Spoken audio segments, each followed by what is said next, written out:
सुप्रभात बच्चों, आप सभी कैसे हैं? आप स्वस्थ होंगे, सुरक्षित होंगे, घर पर होंगे। तो आइए आज के ऑनलाइन क्लास में मैं चंद्रशेखर प्रसाद साहू, प्रधानाध्यापक कन्या मध्य विद्यालय कुटुंबा औरंगाबाद बिहार, आपका स्वागत करता हूं। बच्चों, आज भी हम लोग घन, घनाभ और बेलन के आयतन से जुड़े हुए प्रश्न का हल करेंगे। तो 8वीं कक्षा के गणित की जो पाठ्य पुस्तक है उसकी प्रश्नावली 13.4 है, उसके कुछ प्रश्नों को हम लोग हल करेंगे।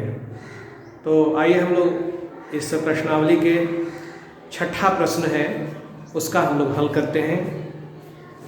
छठा प्रश्न कहता है बच्चों कि एक लड़का 2 लीटर दूध खरीदने गया।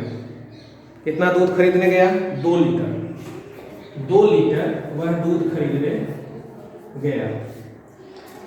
दुकानदार ने उसे एक आयताकार आधार वाले बर्तन जो 20 सेंटीमीटर लंबा, 15 सेंटीमीटर चौड़ा और 5 सेंटीमीटर गहरा था, एक बार माप कर दे दिया।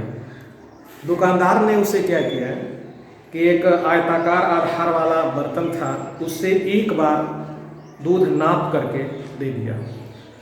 तो उस बर्तन जो आयताकार है उसकी लंबाई 20 सेंटीमीटर, चौड़ाई 15 सेंटीमीटर और चौड़ाई 5 सेंटीमीटर है।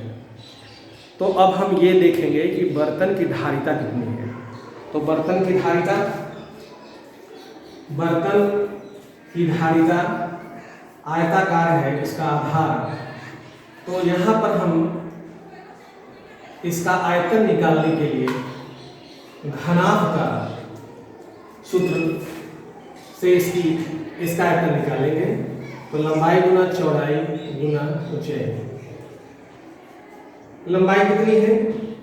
लंबाई है 20 सेंटीमीटर, चौड़ाई है 15 सेंटीमीटर और ऊंचाई है 5 सेंटीमीटर। तो बर्तन की धारिता कितनी हो गई? गुना करिए 20 में 15 से 5 से, तो ये आ जाएगा 1500 घन सेमी।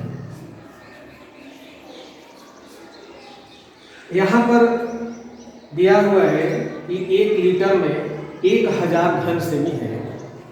1 लीटर के बराबर 1000 घन सेमी है। तो 1500 घन सेमी के बराबर कितना आएगा? कितना लीटर हो गया? तो 1.5 लीटर हो गया। दूध उसे कितना चाहिए था? 2 लीटर।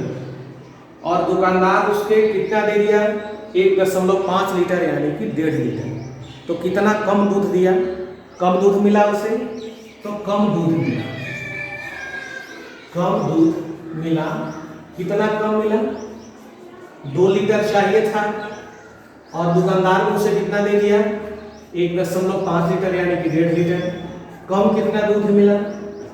आधा लीटर उसे दूध कम मिला। 0.5 लीटर है, यानी कि आधा लीटर दूध उसे कम मिला। तो इस तरह से हमें व्यवहारिक जीवन में ऐसी समस्याओं का सामना करना पड़ता है। तो आप जब तक इन प्रश्नों को हल नहीं करेंगे, इनके प्रश्नों को हल करने का सूत्र नहीं जानेंगे, तब तक आप यह निष्कर्ष नहीं निकाल पाएंगे कि आप इस तरह की समस्याओं में आपको लाभ हुआ या हानि हुआ।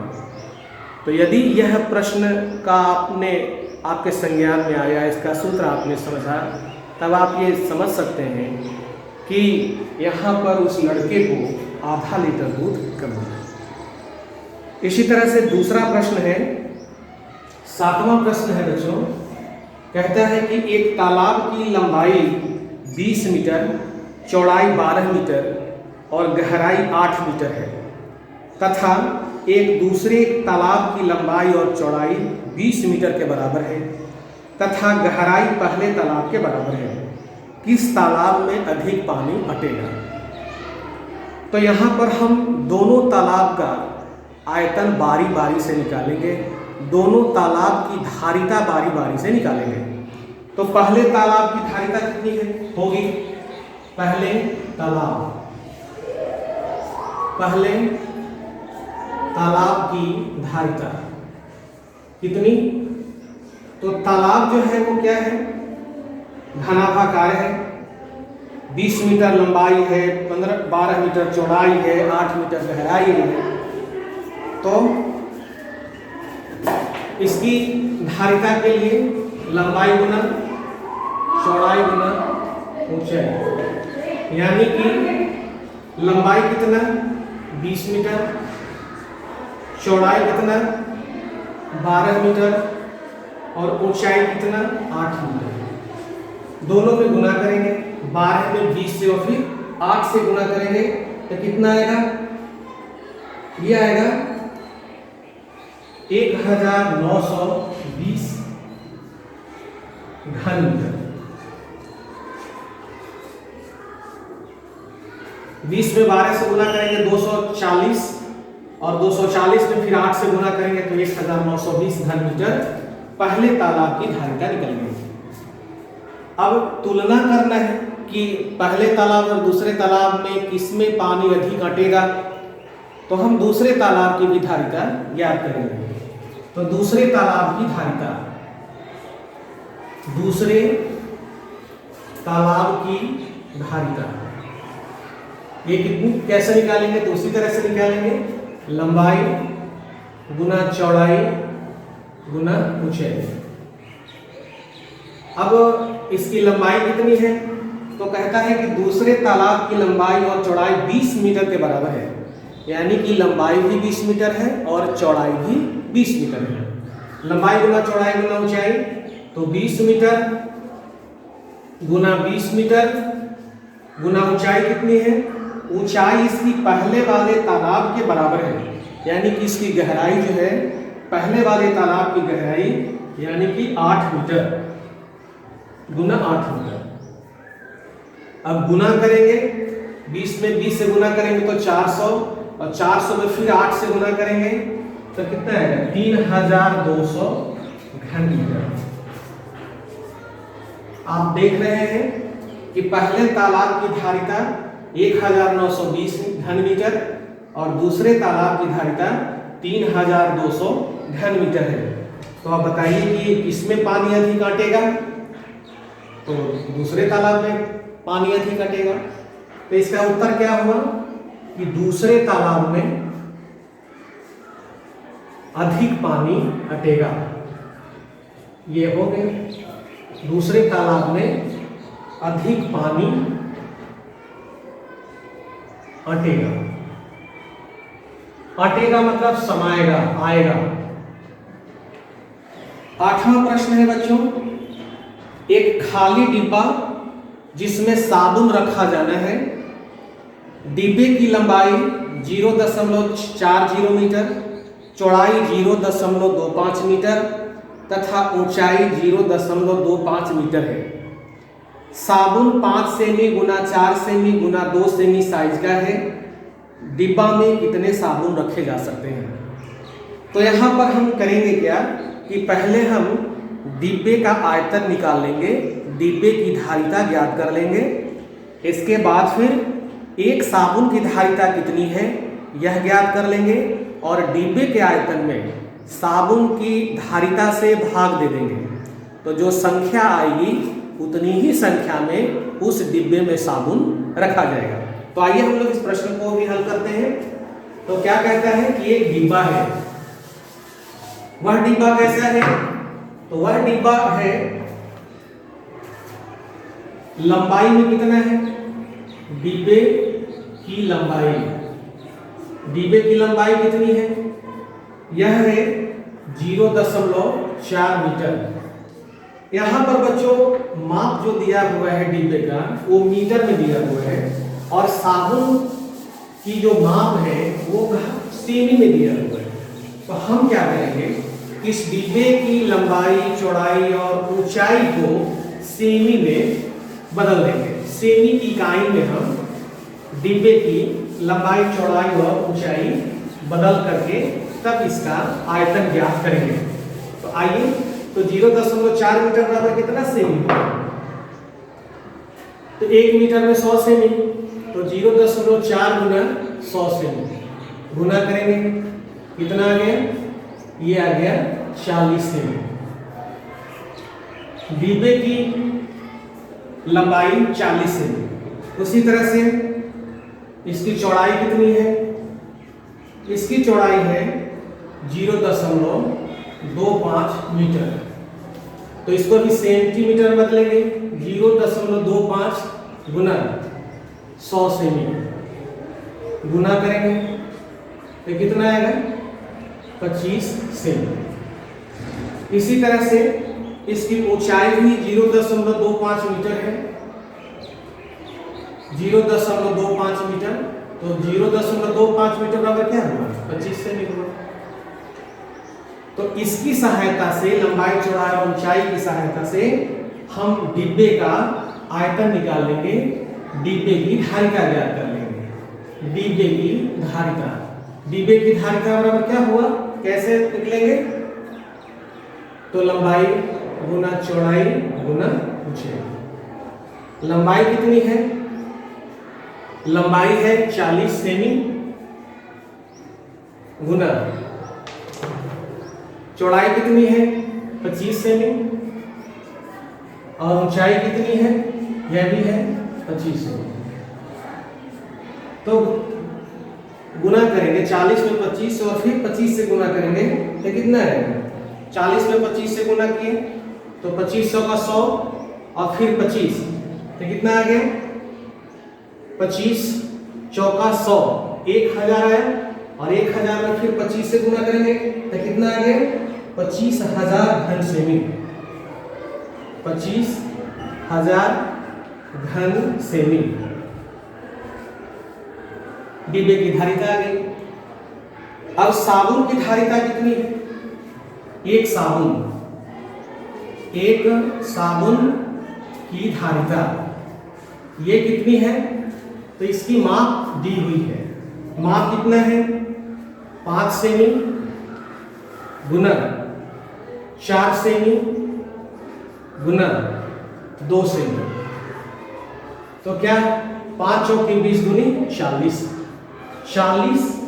घन सेमी एक साबुन का आयतन निकला। तो कितने साबुन इस डिब्बे में रखे जाएंगे? तो इसके लिए डिब्बे की धारिता में से एक साबुन की धारिता से भाग दे देंगे। साबुन की संख्या, तो साबुन की संख्या बराबर क्या होगी? डिब्बे की धारिता यानी कि 25,000 घन सेमी बटा एक साबुन की धारिता यानी कि 40 सेमी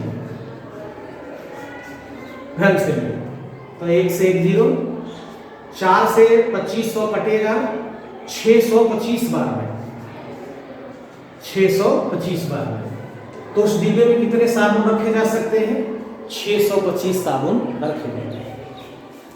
तो इस तरह से बच्चों हम लोग ऐसे प्रश्नों को का इन सूत्रों के इस्तेमाल से हल करेंगे। तो आइए आपको घर पर बनाने के लिए मैं 2 सवाल दे रहा हूं। आप इस सवाल को नोट कर लीजिए और इसे बना करके जो हम लोगों का व्हाट्सएप ग्रुप है स्कूल का बना हुआ है उसमें आप साझा कर देंगे। तो पहला प्रश्न बच्चों नोट करिए, जो इसी प्रश्नावली का प्रश्न है, प्रश्न नंबर 9। 9वां प्रश्न जो है आपको खुद से बनाना है और 10वां प्रश्न भी आपको खुद से बनाना है। इसका 9वां और 10वां प्रश्न आप नोट कर लीजिए और उसके बनाने के लिए मैं थोड़ा सा आपको हिंट्स कर दूंगा, आप इसे बनाइए। तो 9वां प्रश्न है 30 मीटर लंबा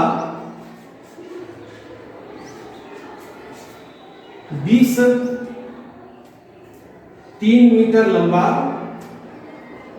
और 20 सेमी चौड़ा, 20 सेमी नहीं होगा बच्चों, यहां गलत प्रिंट हो गया है, 20 मीटर ही होगा। 30 मीटर लंबा 20 मीटर चौड़ा तथा 4 मीटर ऊंची दीवार बनवानी है। ऊंची दीवार बनवानी है।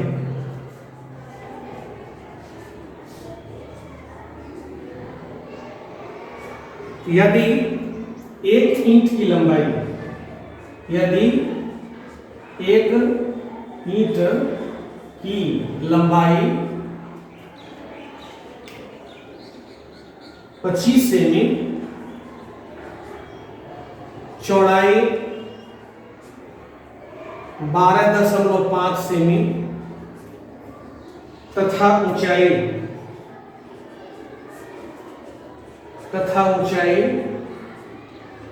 7.5 सेमी हो तो उस दीवार के बनवाने में, उस दीवार के बनवाने में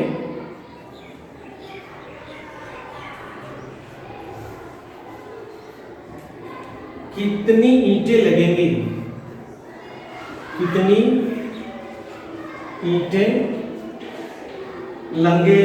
लगेंगी।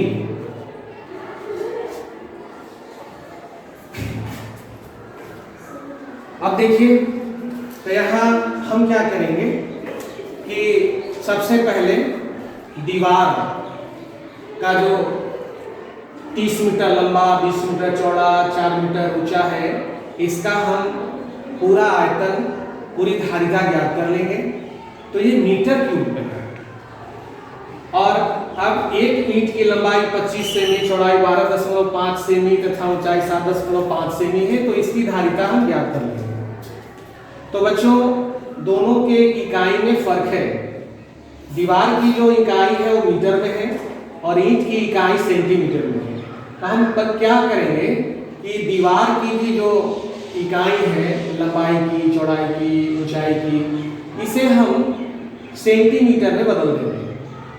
तो सेंटीमीटर में बदल करके दीवार का आप धारिता ज्ञात कर लीजिए, आयतन ज्ञात कर लीजिए, और फिर ईंट का, एक ईंट का आयतन ज्ञात कर लीजिए, धारिता ज्ञात कर लीजिए, और दीवार के कुल आयतन धारिता में एक ईंट की धारिता आयतन से भाग दे देंगे। जितनी संख्या आएगी वही ईंटों की संख्या होगी जो उस दीवार के बनाने में लगेगी। तो इस तरह से आप बना लेंगे। अगला प्रश्न है 10वां, वह इसी के जैसा प्रश्न है। एक कमरे की लंबाई 15 मीटर है। एक कमरे की लंबाई कितनी है? 15 मीटर, चौड़ाई 10 मीटर तथा ऊंचाई 8 मीटर है, तथा ऊंचाई 8 मीटर है। उस घर में कितनी हवा भरेगी? उस घर में कितनी हवा भरेगी?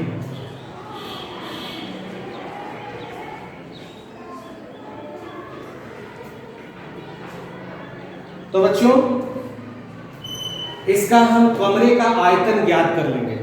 तो कमरे का आयतन के लिए लंबाई, चौड़ाई और ऊंचाई दी हुई है।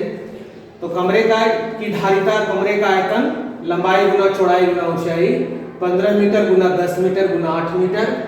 तो कमरे की जो धारिता होगी उतनी ही हवा उसमें आएगी। तो बच्चों, इसका हम कमरे का आयतन ज्ञात कर लेंगे और वही आयतन उस घर में हवा के आयतन के बराबर होगा। तो बच्चों, आज बस इतना ही।